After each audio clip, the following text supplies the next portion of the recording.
Problema ng mga nawala ng bahay sa Super Typhoon Yolanda ang pagkukunan ng materyales sa pagpapatayo ng bagong tirahan. Nadagdag pa sa pasanin nila ang pagtaas ng presyo ng bigas sa Cebu. Makibalita tayo live kay Greggy Magdadaro ng GMA Cebu. Greggy. Mark, di man ganong napinsala ng bagyong Yolanda ang Cebu City, problema naman ang pagtaas ng presyo ng bigas at ilang pangunahing bilihin. Ito ay sa kabila nga ng ipinapatutupad na price freeze. Di bababa sa 10 piso ang itinaas ng presyo ng bigas. Ang ganado rice na dating 42 pesos, ngayon 52 pesos na ang bawat kilo.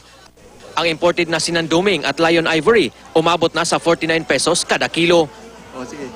Tumaas din ang presyo ng mais, asukal, mantika at itlog sa ilang pamilihan. Wa kay ta epektibo sa bagyo pero sa presyo mo sa tagi bagyo. Wala pang pahayag ang DTI tungkol sa pagtaas ng presyo ng bigas sa lungsod. Problema rin ng mga nasalanta ng bagyo ang kanilang matitirahan. Hiling nila ngayon sa gobyerno, materyales para makapagpagawa ng bahay. Importante sa amin ang magkaroon kami ng kahit na maliit lang na panggastos sa pagpatayo ng bahay. Sa Hilagang Cebu, ina-assist pa raw ng Provincial Social Welfare and Development Office ang lawak ng pinsala bago sila mamigay ng construction materials. Sa ngayon, tent muna ang ipinamimigay sa mga apektadong residente. Tiniyak naman ng lokal na pamahalaan na hindi matatapos ang taon, mamimigay na sila ng mga materyales. Pwede rin makakuha ng calamity loan ang mga miyembro ng Pag-ibig Fund at GSIS para sa pagpapatayo nila ng bahay.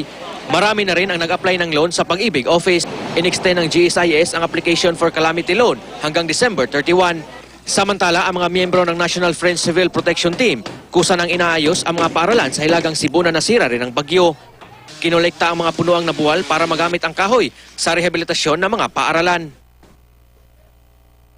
We don't rebuild the entire school, but we just repair the.